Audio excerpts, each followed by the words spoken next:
For literally thousands of years, we thought the atom was it. You know, the smallest possible thing. A tiny, solid, indivisible little ball.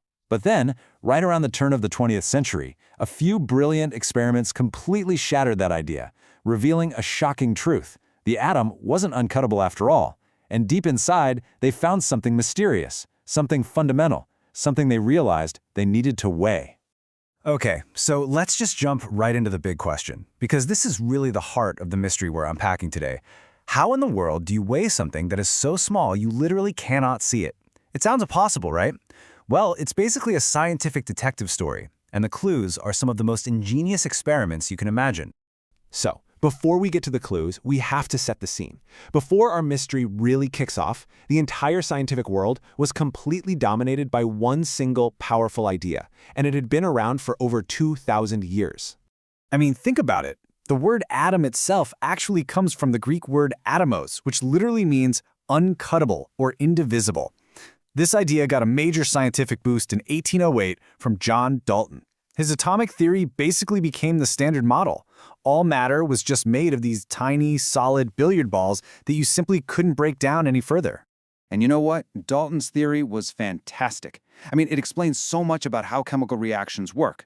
But there was a little crack in this perfect foundation. The one thing it couldn't explain? Static electricity. I mean, why does a balloon stick to your hair? If atoms are just solid, neutral little spheres, where's all this electrical charge coming from? This was the first thread that, when pulled, started to unravel the whole thing.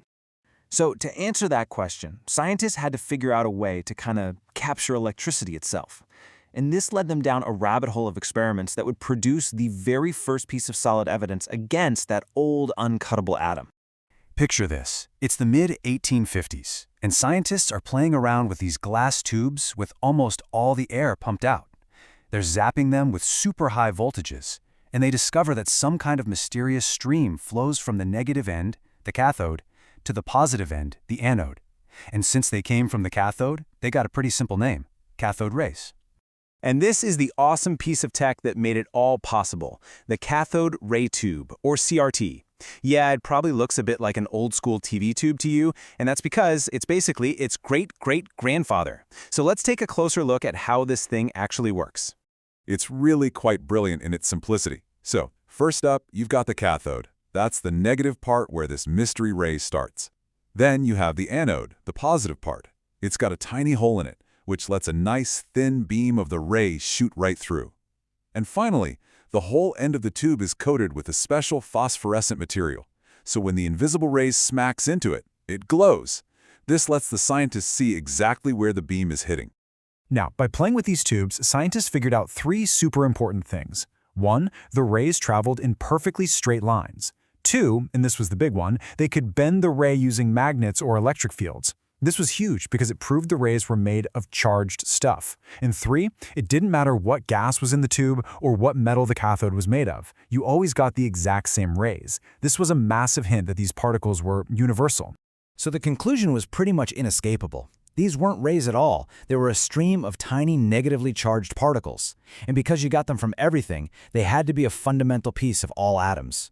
The atom wasn't uncuttable. It had parts. And these particles, well, eventually they got their official name, electrons. Okay, so the electron is discovered. That's a huge step. But what was it, really? What were its properties? The first scientist to really put the electron in the hot seat was J.J. Thomson, and his method for interrogating it was nothing short of genius. So, in 1897, Thomson takes the basic cathode ray tube and gives it a major upgrade. He slaps on a pair of electric plates and a big magnet around the tube.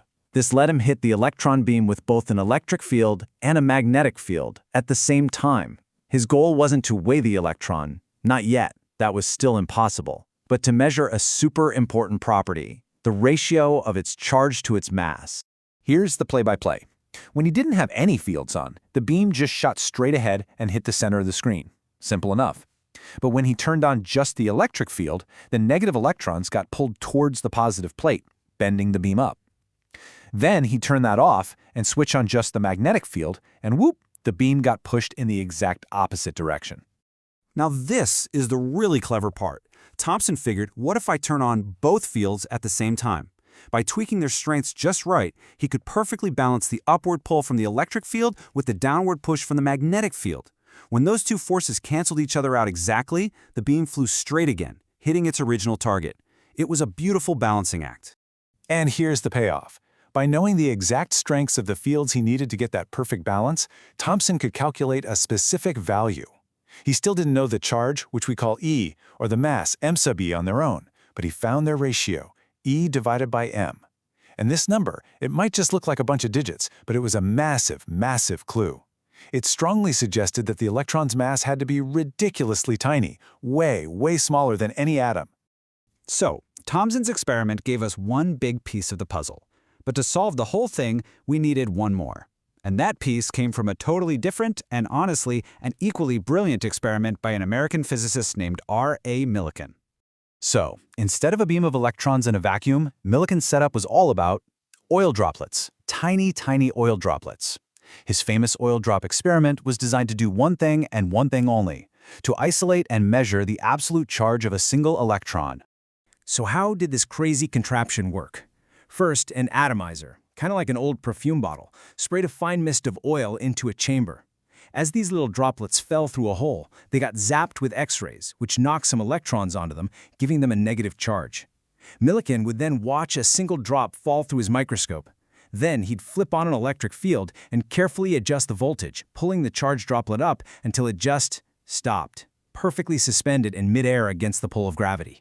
So after doing this over and over and over again for countless hours, Millikan found something profound.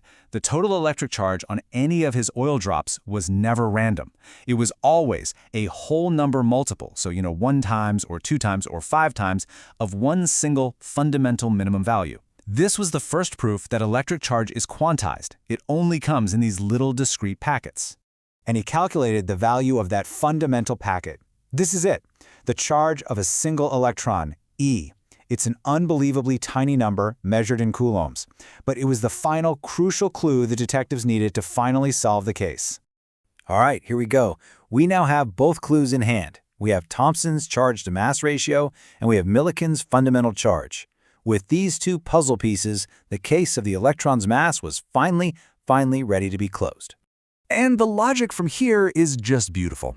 If you know the value of the charge, E, and you know the value of the ratio E divided by m, well, a little bit of simple algebra is all you need to figure out m. You just divide Millikan's number by Thomson's number. And there it is, the answer. The mass of a single electron. That number is so small it's almost impossible to comprehend.